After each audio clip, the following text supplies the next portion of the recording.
This is Fam Electric Ghost, and we're live on the air with Micayla Deardorff.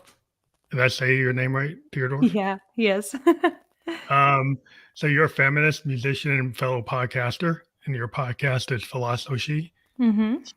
And we have your link to the URL for that. That will be fully clickable for anybody who wants to click on that once we're fully published. And I want to welcome you to the Fam Electric Ghost podcast. How you doing tonight? Oh, thank you. I'm doing great. How are you? I'm doing okay. Um, One of the things we want to let people know, we are a featured podcast on the Newsly network. And if you want to check that out, you can use the coupon code GHOST. We'll be on Newsly later tonight in an audio only version of the podcast. So people can check that out. As I said, we have your philosophy buzzsprout.com link there, and people can check that out. And we're going to do kind of a free ranging type of podcast. But as I mentioned, you're a singer songwriter, you're a photographer, videographer, entrepreneur, and podcaster. And one of the things we always ask anybody who's on the podcast first, the first two questions is, what motivates you and why do you do what you do? Oh man, I think motivation is a word that I've had to, have a weird relationship with over the years because motivation is fleeting. Something I've really had to learn since graduating college is discipline because I'm not given like a structure anymore as a freelancer, as a creative. I'm actually applying for jobs with more structure, coincidentally, Mhm. because I would love to have some kind of like work life balance. But as far as like what motivates me when it comes to being creative, it's a number of different things. It's other creators, it's different, music I hear, movies I see, seeing people put themselves out there in different ways. So it really just depends. Right now, I'm really inspired by, the different shows my husband and I have been watching. We just finished the first season of Fallout, so that was kind of cool to watch. Very creative. So yeah. It's interesting because I talk to a lot of creative people, and I'm kind of a big purveyor of like the happy accident or flow state type of musician. You can see I'm in my studio with all Yes. my synthesizers. I'm a kind of a hardware guy. I'm a Hmm. synthesist, but I'm old school. Everybody's Yeah. on these sampling based machines and using AI, and I like to actually play my Roland or my Yes. Moog. And it's a strange thing today because a lot of people they're into perfection because we have this computer age where Hmm. you can just do something perfect. You can put it down and you can make it Right. like fit even if you couldn't Hmm. play it. And Right. yeah, I'm kind of a child of the 70s, Yeah. multi-track, play it until you get it or play it as it is. Yes. And what's your thoughts on that type of the different types of creative spaces that are out there today, and maybe the Mhm. urge for people to try to go to perfectionism because they can? Right. I I have the utmost respect for people who produce their own music. It's something I really am trying to learn to do. I'm more of a singer at my core, singer-songwriter, so the production aspect doesn't come as easy to me. I'm more of a like right brain creative than analytical, and sometimes the production part of it really feels like math to me. So when it comes to the actual production of it, I mean, obvious artists that I really admire would be, well, a band would be the Beatles, and you can hear the imperfection in their music, but their imperfection makes it perfect. Like It's you a can happy hear accident. exactly. And I don't think that we should be, well, to each their own, but I personally don't want my music to sound like super produced and, perfect. Now, sometimes if it's not like a super complicated song, you can't really hear those imperfections because it's just like a simple production. But like there is so much value in like old school production, and I so respect it. But then again, if their art is to make it as perfect as they Yeah, can, then like respect to them too. So yeah. yeah, we got the kind of I always talk about like Bruce Springsteen and the song "Born to Run." It took like 6 months to do the one song Yeah, because that's wild. they kept on doing the overdubs, kept on doing the Phil Spector wall of Right. sound. And it's not like everything he's ever done because he's done other things where like Nebraska was on a Mm. Tascam 4 track and it wasn't Mhm. highly produced. So he kind of is Wild. it's kind of like what serves the song. Right. So Yeah. some songs require that level of trying to attain perfection that you never actually really hit, but Yeah. you're trying. And other songs are more like what's real about it is kind of a Neil Young approach with Crazy Horse. Mhm. It's like just put it down and let Mhm. your voice kind of pitch off just because that's what you're feeling, right? Yeah. If even though he could do the perfect pitch like Crosby, Right. Stills, Nash and Young, he Right. can't, but he chooses, and when he's with Crazy Horse, to kind of go at it in a kind of punk aesthetic where Mhm. it's not perfect. It might be the second, third take, and that's it. I'm not going to go back and fix it. Right. And that's okay.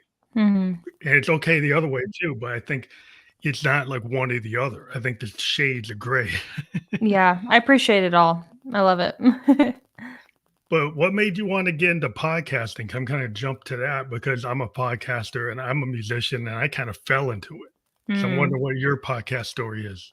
Yeah, well, I commuted to my college the first 2 years, from my parents' house. I would drive 45 minutes every day to class, sometimes, and then once I met my husband, I would drive 45 minutes to class, an hour to the other campus, and then 45 minutes home. So I would be driving a lot, and so I got into listening to podcasts.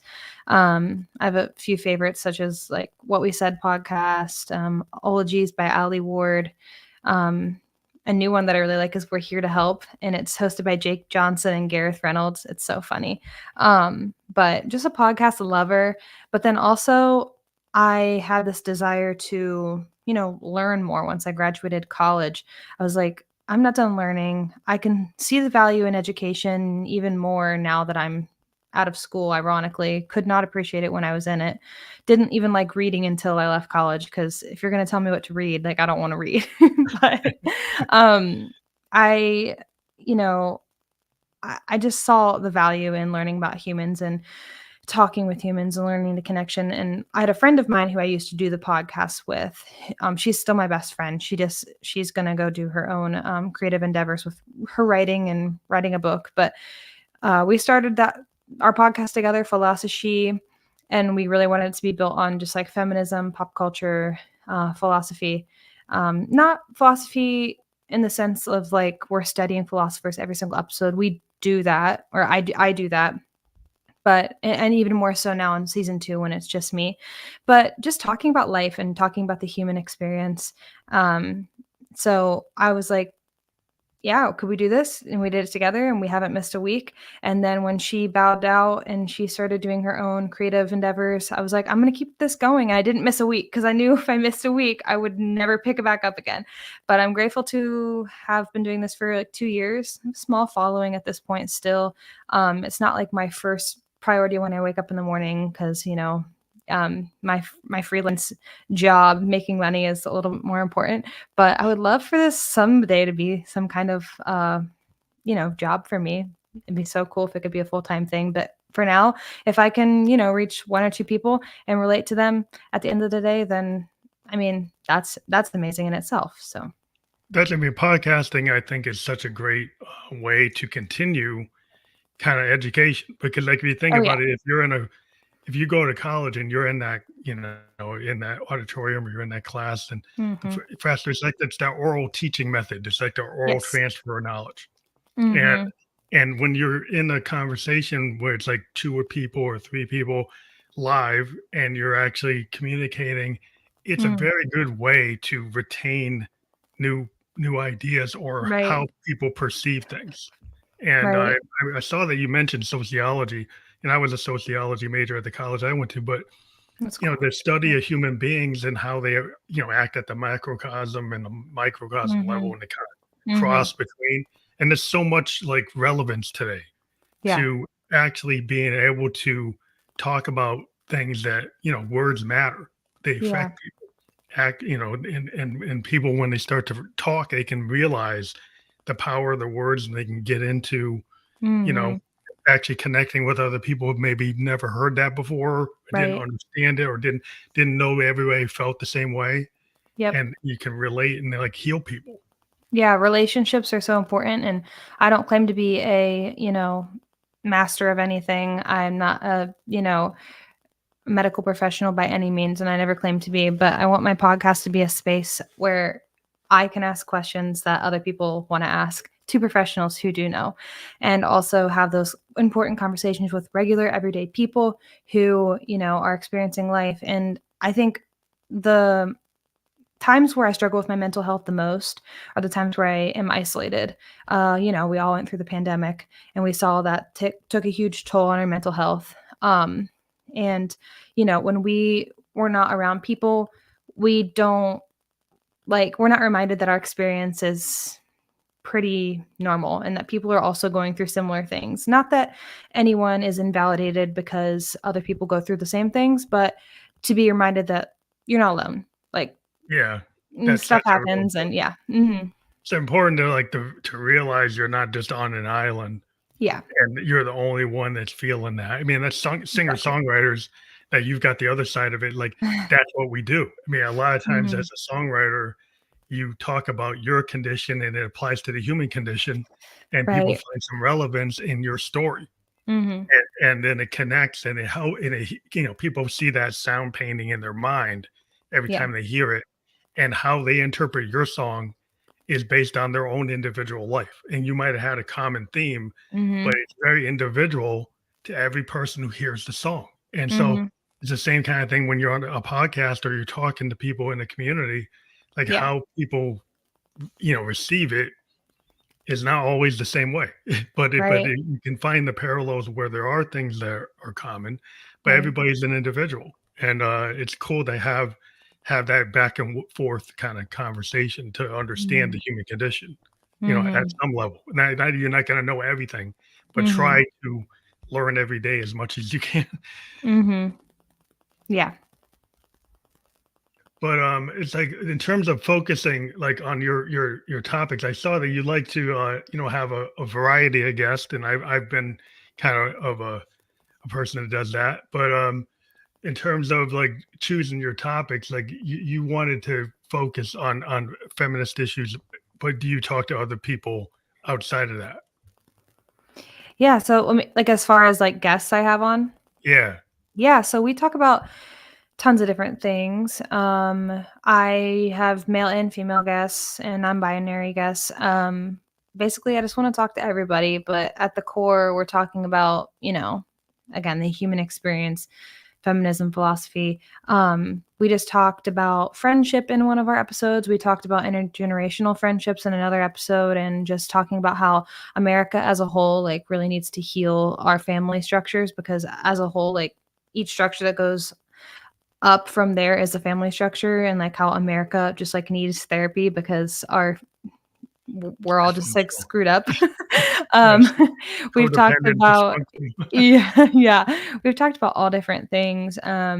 We talked about actual philosophy. I had a friend of mine who majored in philosophy come on and talk about what it looked like to be a philosophy student.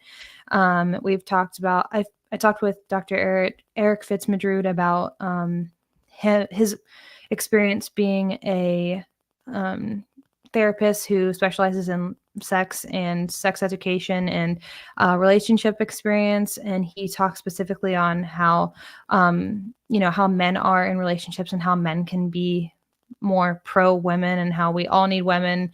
And so it just we've had a lot of really cool conversations that open up different questions about, being a woman, but also being human. So it's really, really cool.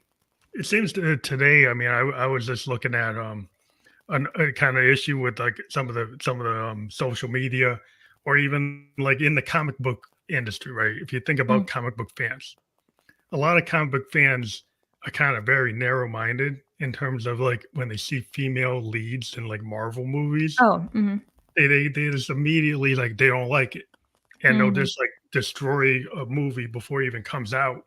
mm, Like reviews, and it's just like why do you feel that you own that?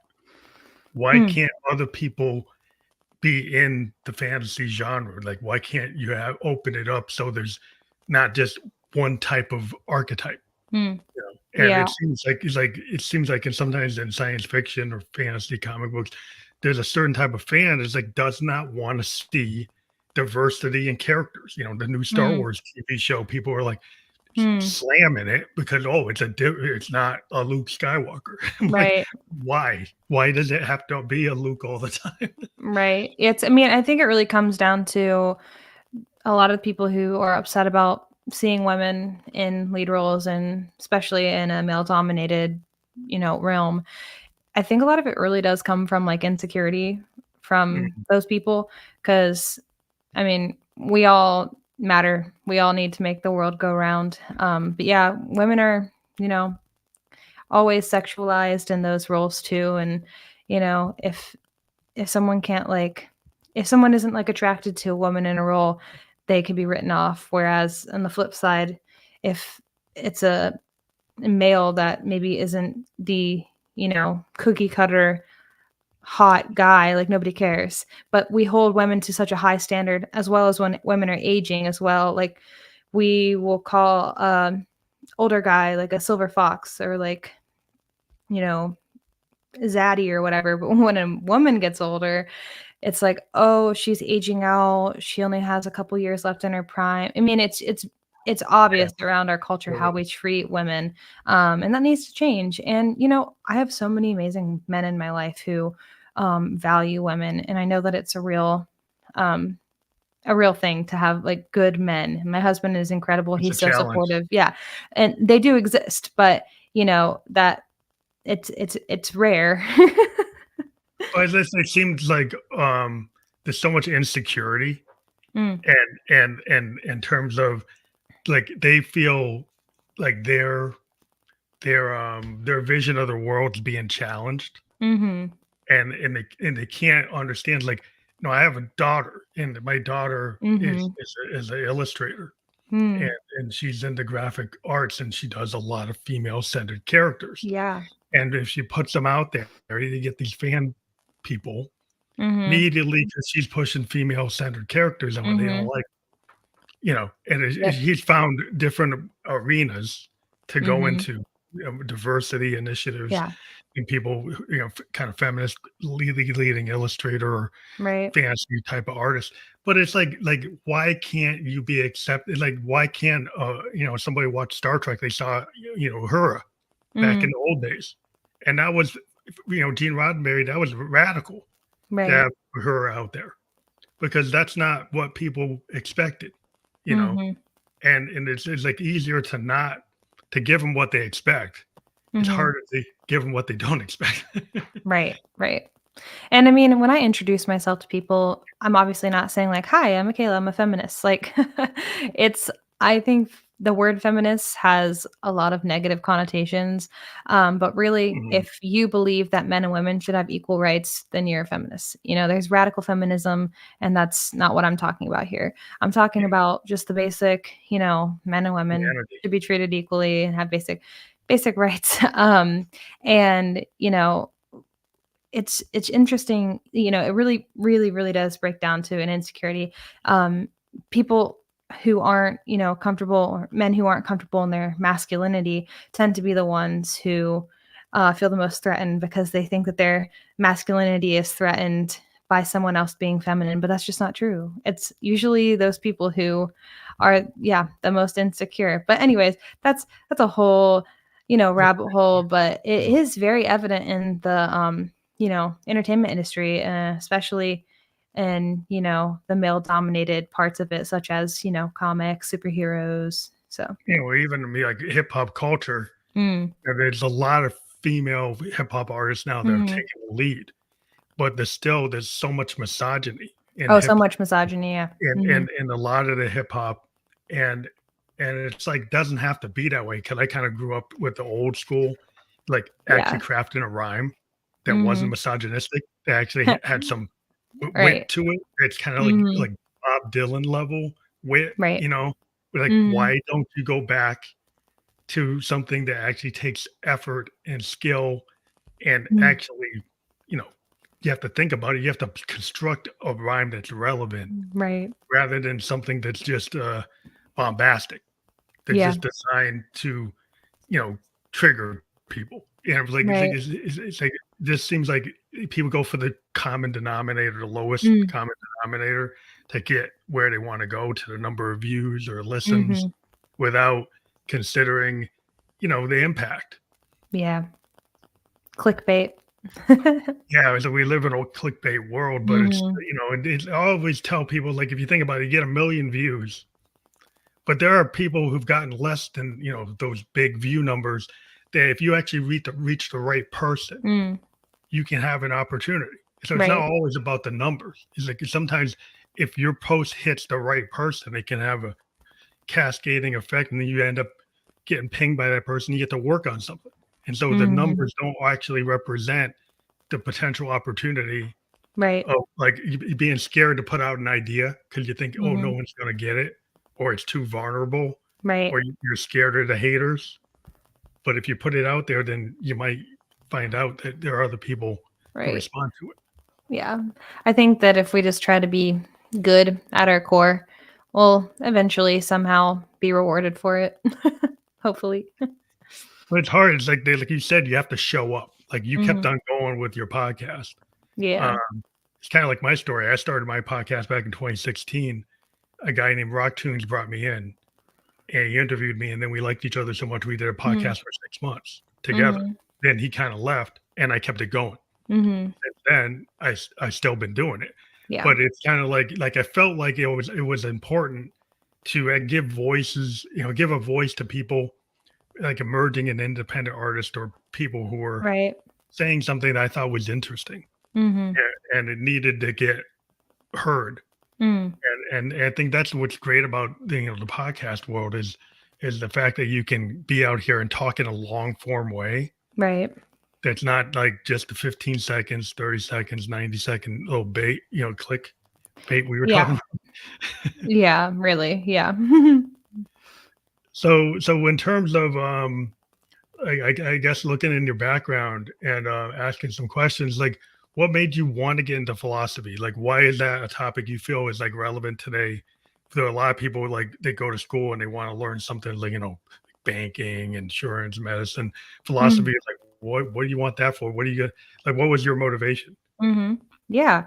I studied communications, which, as most people know, it's a sector of marketing in college, with a minor in music media and enterprise, and then another minor in women's studies.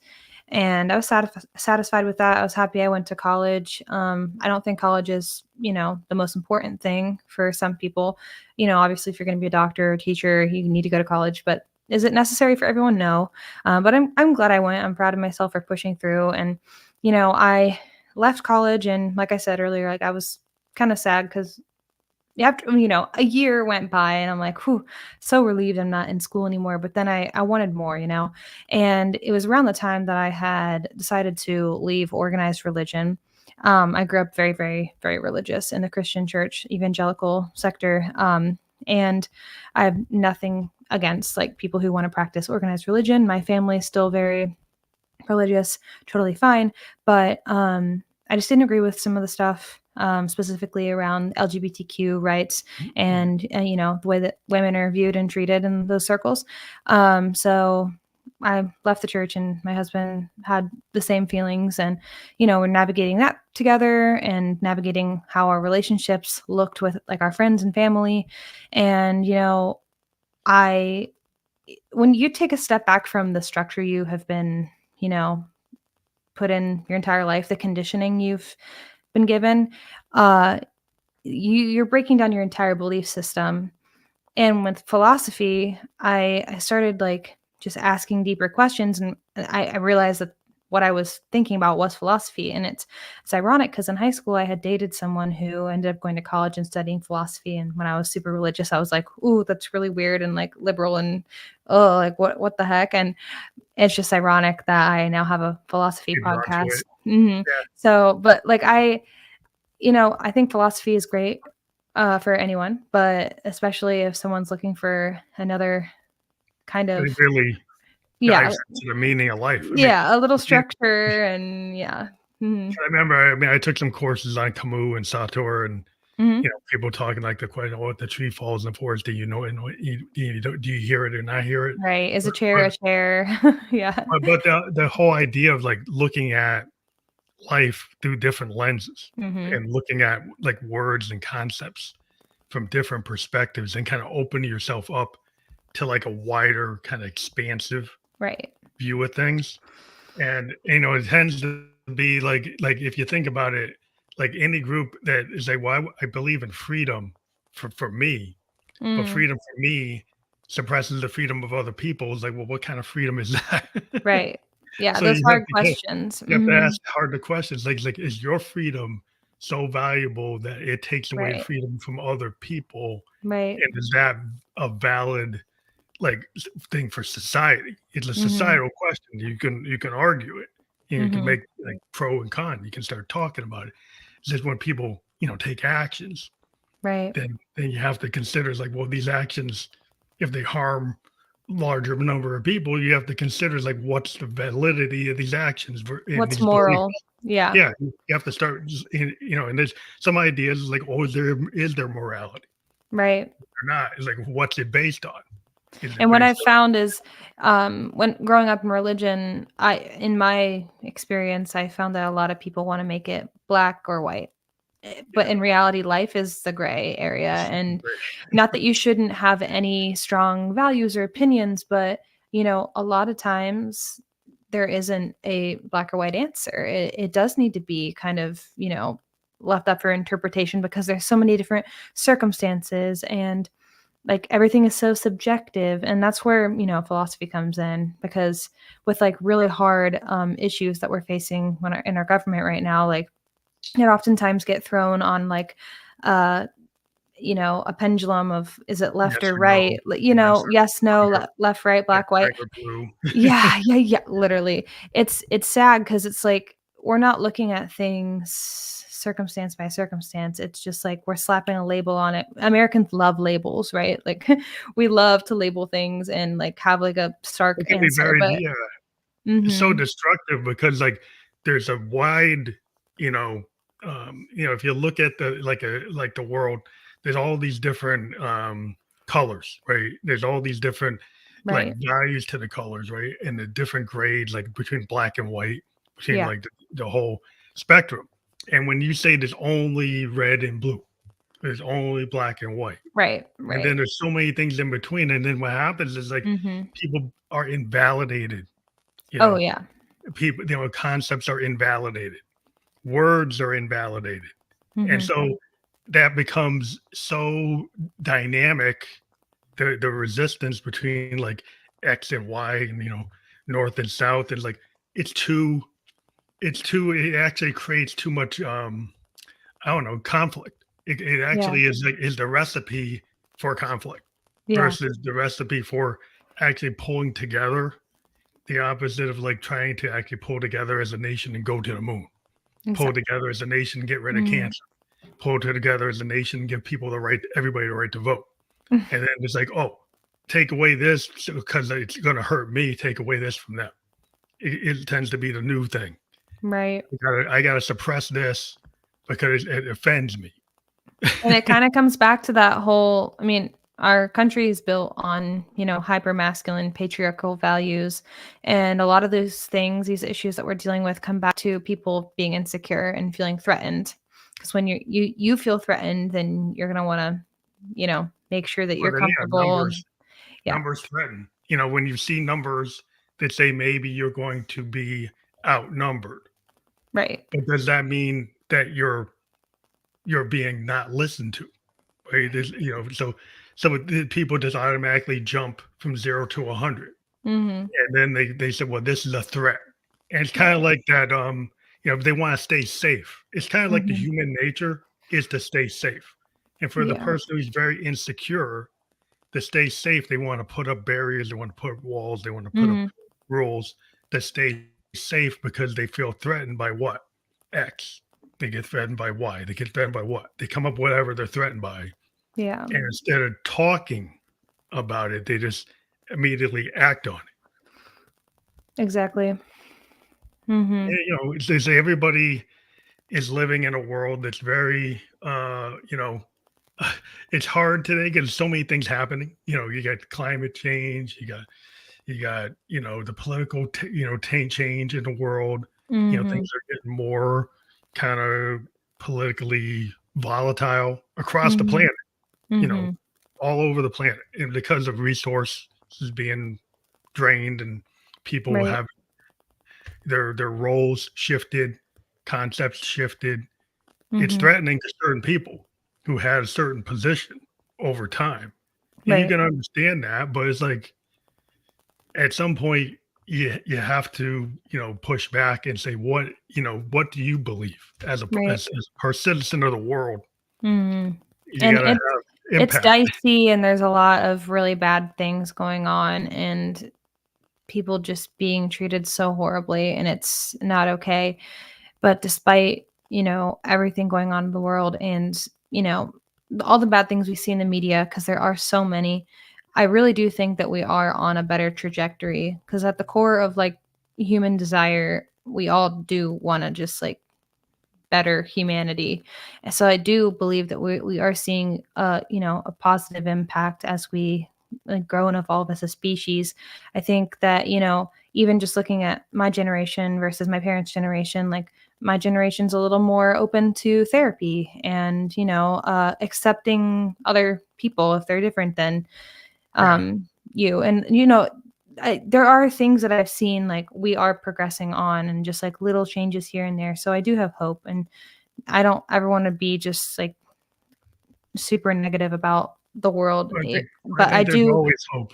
yeah, there's always hope. And we have to, like two things can exist at once, right? We can acknowledge the hurt and the horrific things happening, but then also acknowledge that life is beautiful in a lot of ways. Another thing where it's not just black and white. It's you got Well, to acknowledge all of it.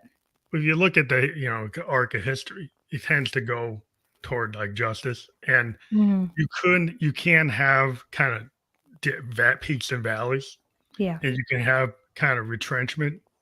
Doesn't mean you're not still on the upward trajectory to the Mm. the, the wider things. Anytime you run into a situation, there is kind of a pushback, Right. and you can be in a phase, and that phase when you're in it can seem substantial. Mhm. But like the overall, like you said, the new generation is more accepting, is Mhm. more understanding, is more empathetic. Mhm. Is more willing to have the conversation Mhm. with somebody maybe doesn't have the same point of view, Right. right? But talk and not immediately put up the wall. And That that's right something there, I feel like that's we all trust. need to work on. Yeah, yeah. Like the idea of exchanging information and exchanging beliefs and ways of thinking without trying to prove anything, but simply exchanging information for, you know, the betterment of society. Like, hey, this is how I see it, and having like a diplomatic conversation rather than a like uneducated argument Oh where yeah. you're just putting each other down. So yeah, I mean, and that's very very philosophical. To have an argument structure and to learn how to properly argue or discuss something. So yeah. Well, it's like the point of like if you have a conversation, a lot of times, if you really start getting more evolved, you start to realize you need to listen probably more than speak at some points, right? Because a lot of times when Oh people yeah. are communicating, they're spending all the time trying to win the conversation Right. rather than listening to the other person's point of view. They're thinking about the next word response to what the person said without fully Exactly. digesting what they said. Mhm. So when you become more aware of your own like vulnerabilities and your own Mhm. insecurities, you start to realize like maybe I should listen and not get triggered and Mhm. actually listen to the complete thought Yeah. before I jump to a conclusion. I think that's one of the hardest things to do. It's a very Mhm. hard thing. You have to train yourself. Mhm. You have to train your brain, Mhm. train your mouth, train yourself because you want to, tend to go to the safe place Yeah. and try to put up the wall, try to win the argument, try to, not really listen. But Mhm. that's the harder thing to do as you get older. You potentially get wiser, or you become more entrenched. Yeah. Yeah. You try to No, I balance agree. because life's a balance. You either keep on learning or you become more entrenched. And I've met a lot of older people that are actually still learning, and I've met people Yeah. that they're kind of retrenching.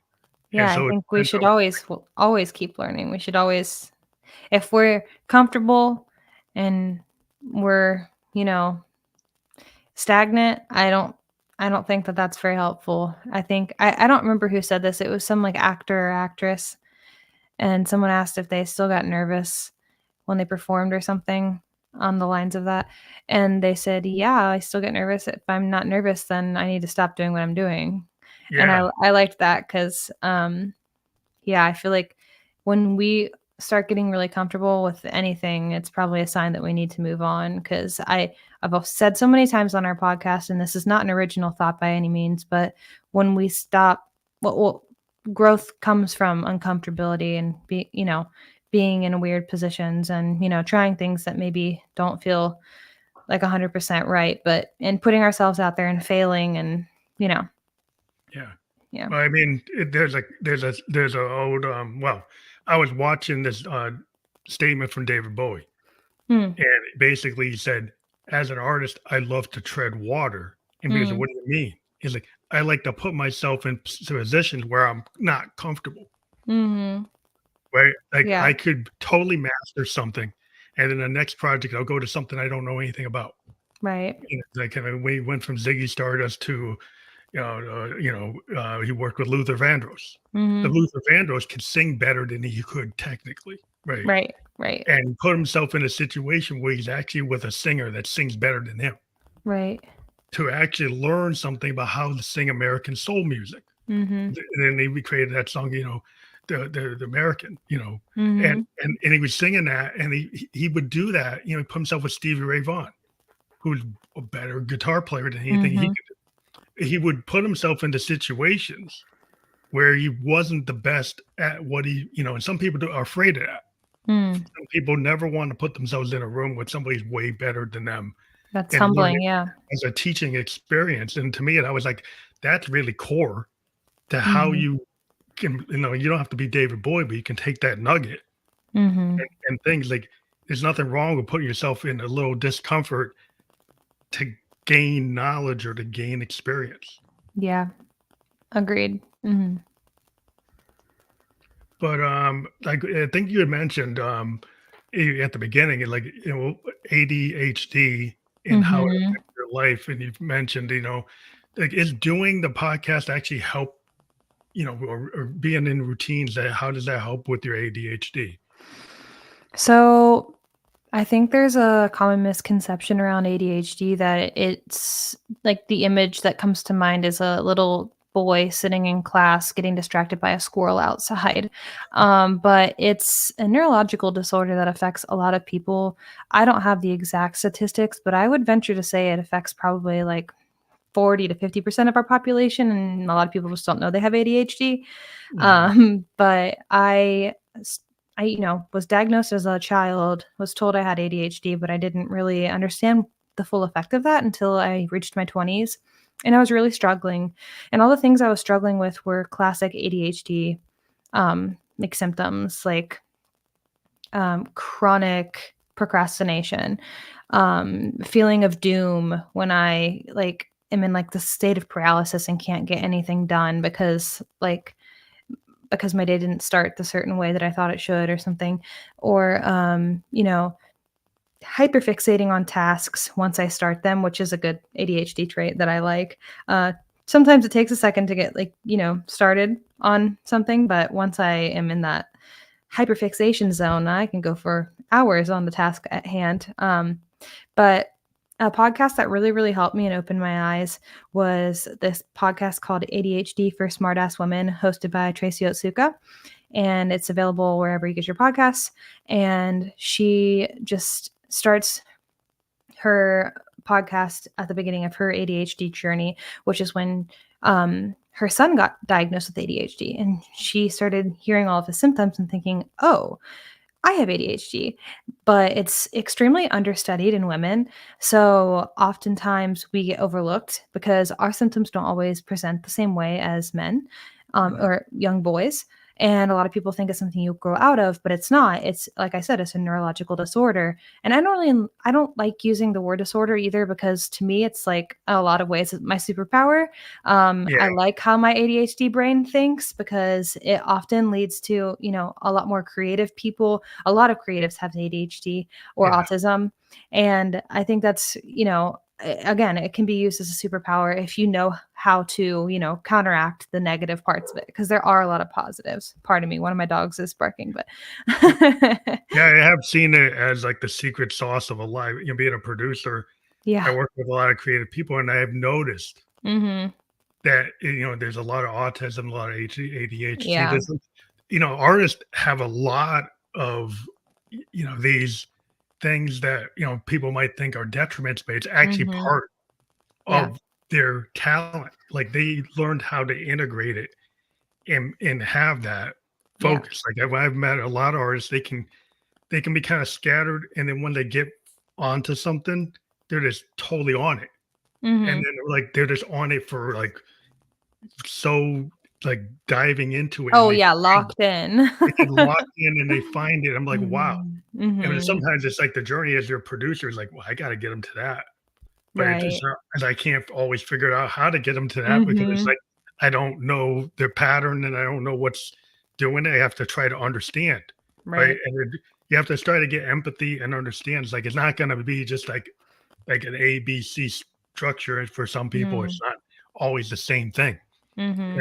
And we have a world that wants to put people in a box, Yes. and they like these repeatable processes, and they want you to be like a robot and just be able to do that all the time. Mhm. And a lot of times, creative people, we can't do that all the time. Like we have Mhm. different ways we get into our process. Yeah. And if it's not hitting, a lot of musicians say, "What's not hitting today?" Well, because it's not going to hit today. Truly. Mhm. It's not going to work Yeah. today. So you might want it to work today, but it's not. Right. Oh, that's so true. And that's why, we go through dry spells as creatives, because, like I said at the beginning of the episode, it's more so learning discipline and figuring out ways to get yourself into that, mindset. Another thing that ADHD, you know, can sometimes lead to negatively is this thing called RSD, rejection sensitive disorder. And a lot of people with ADHD have it. And it's when you are, hyper aware and hypersensitive to rejection, just as it sounds in the name.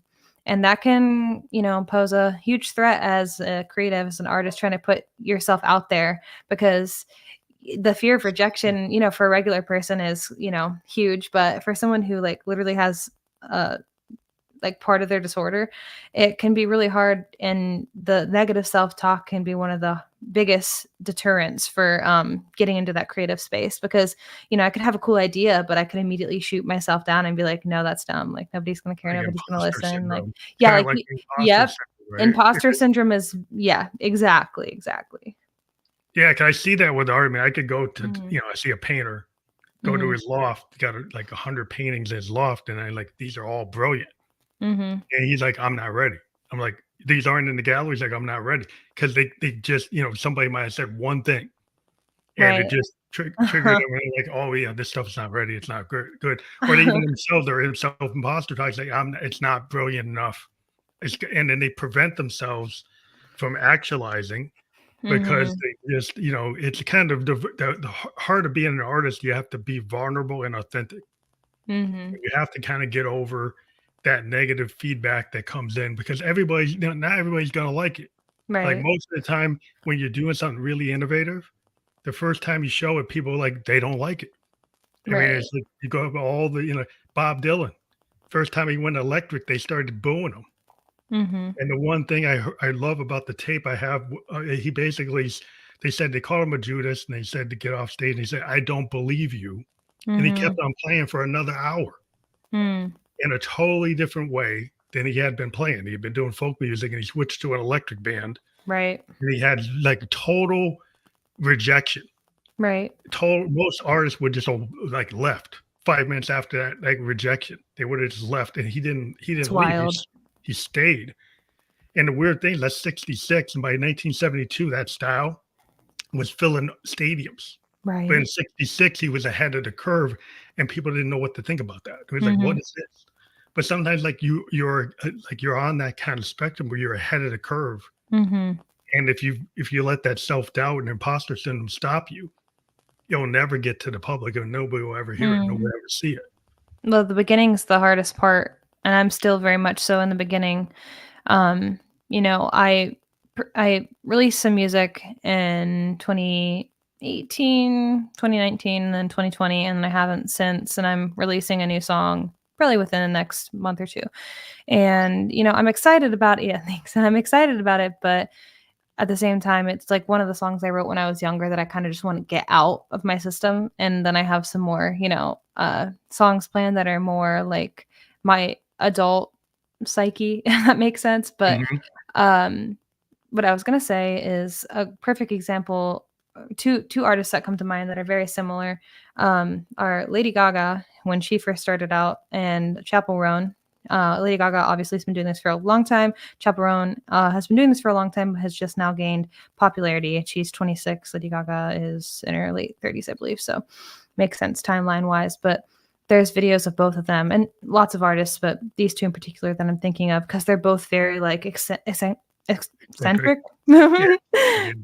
eccentric, and kind of out there and wild and unique. And there's videos of them like at little tiny venues with their like little keyboard set up and like 10 people that they're playing for, and they're just as crazy and weird and cool They as are they are now. now.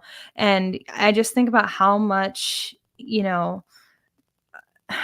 well, actually, how little they had to have cared about what people think about them or pretend to at least to be able to have the guts to do that. And I admire them so much because, anyone can get up and sing on a mic, but to get up and sing in a crazy outfit and you're singing about maybe some like, stuff that people don't usually Don't hear sing about in about. a song.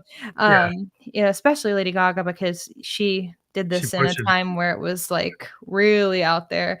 But now she's seen as one of the most respected artists in the world, really. Yeah. And she She did something completely different than had done typical. had been done Yeah, before. Yeah. a lot I mean, Lady Gaga, I see a lot of parallels with Bowie.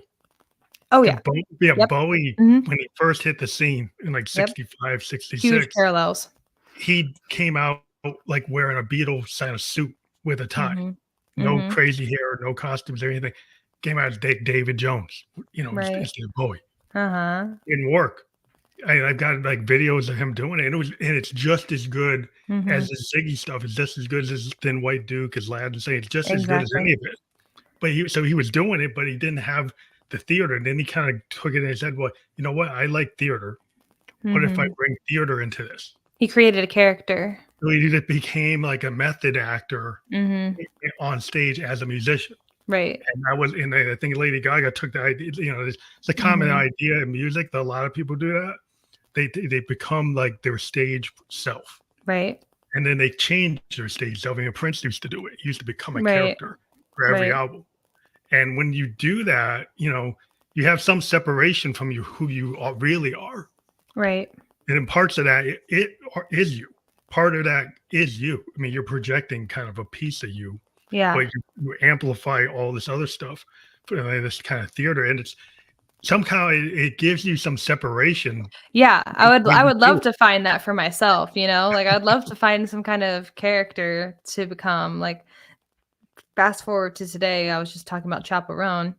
She didn't blow up until she did her Tiny Desk performance, and at her Tiny Desk performance, she was dressed in drag, and she, like, literally, like, has this huge red hair and the Oh, you my know, daughter showed me that. Yeah, the my daughter. incredible makeup, yeah, and then the world, like, latched onto her, especially the LGBT community and the drag community, which I'm obsessed with, and she just makes this fun, relatable pop music that is very much so like Lady Gaga, but she has her complete unique spin on it, and yeah, it wasn't until she found that character that she was able to really unlock, like, who she is as a performer. And yeah, I hope for that for myself. I don't see who she could be, but hopefully that is It just revealed to me happens. someday.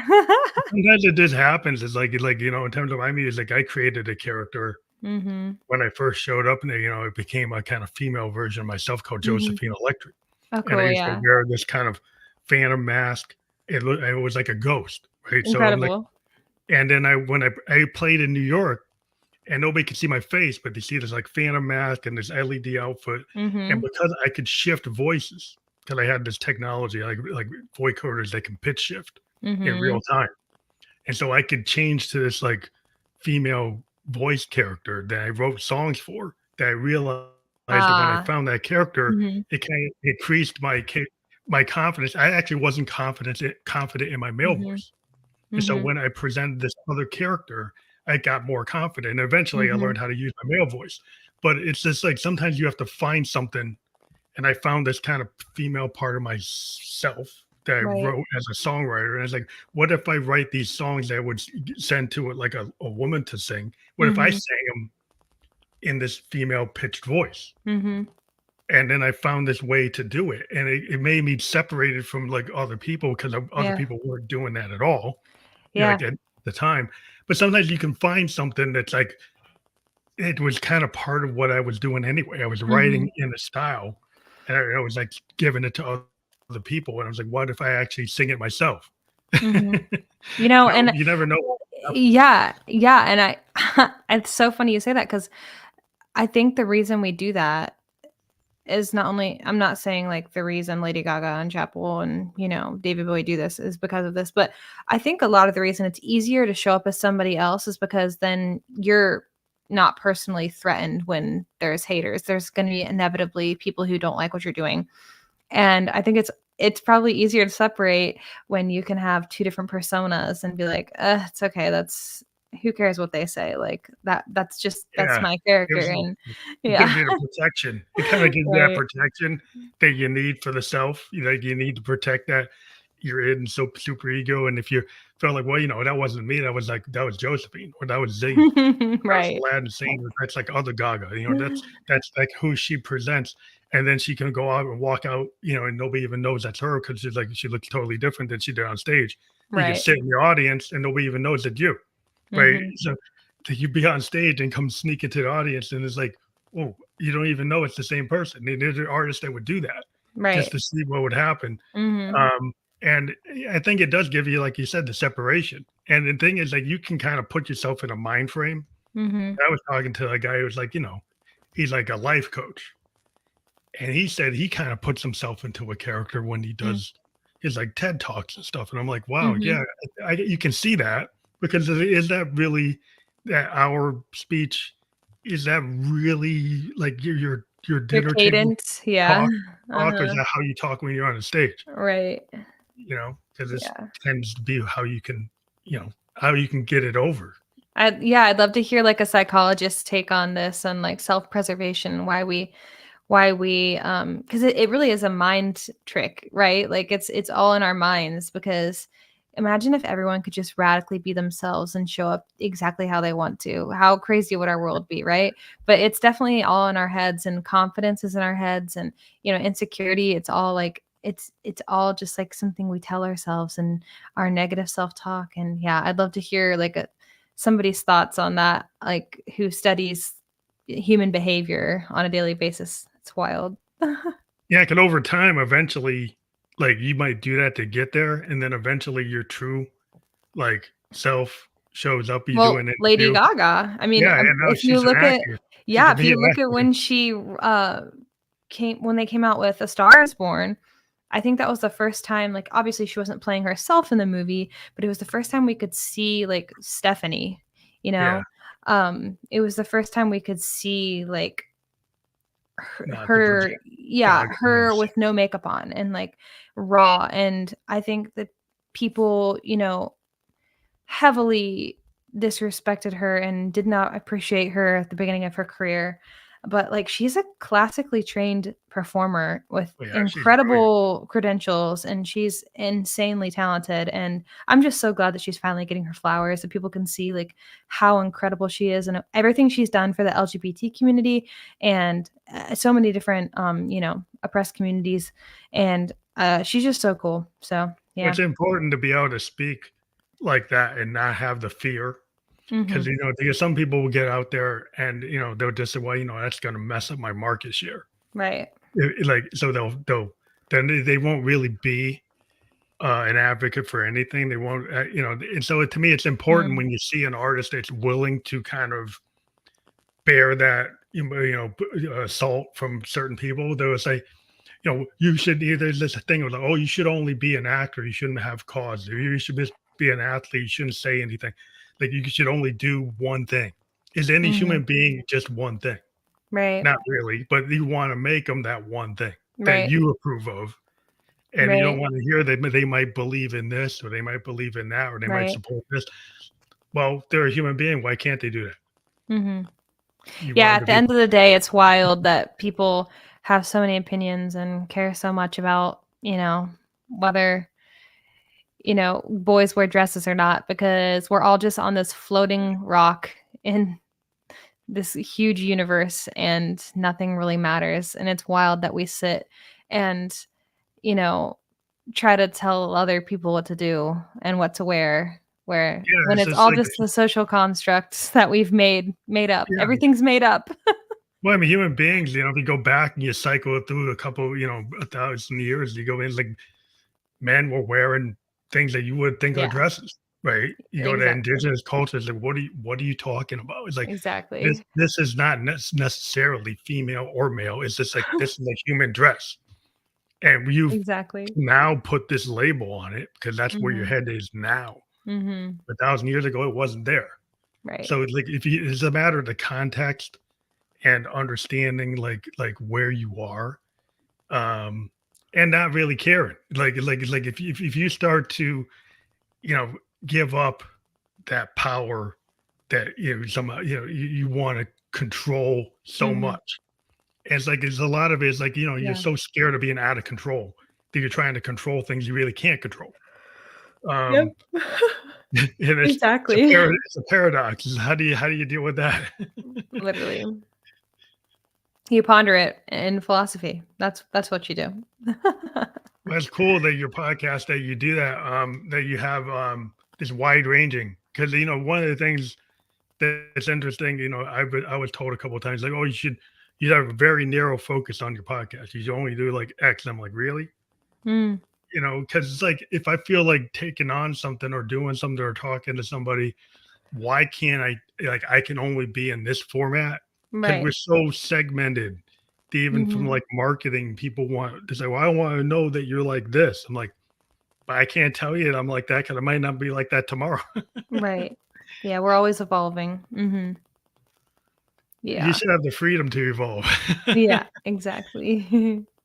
But I want to thank you again for being on the show. And if for your website, is that just for the show for the podcast, or is that for other things that you do? Yeah, so that website will take you directly to all of our episodes or my episodes. Season 1 with Maddie and then season 2 as well, just me. If you wanna start from the beginning, I would start beginning of season 2. It's where I changed the format and it's just me and there's a bunch of really, really neat guests. Um, as far as my personal Instagram goes, that's at Micayla Ree, Micaylarie.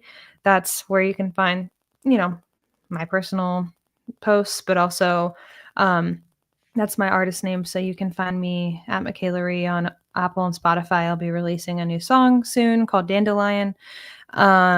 And there's a PHILOSOshe Instagram as well. It's philoso.she, but feel free to That's awesome. message me or anything. So Yeah, because we love to have people on multiple times. So like once you have your music out, if you oh wanted to yes. talk about that as a separate podcast on that, we can That get would it. be really fun. Yeah. Yeah, Love that. we like because that's where we started with singer songwriters. Yes. So if you want to do that, I'd be cool with that. You just check my calendar and book it for when we has the most impact for your song. Yeah, But that'd be thank you awesome. again for being on the show. Thank you. Thank you so much for having me. This was a wonderful conversation. So, thank you. Wish you nothing but the best. Thank you. Have a good night. Thank you.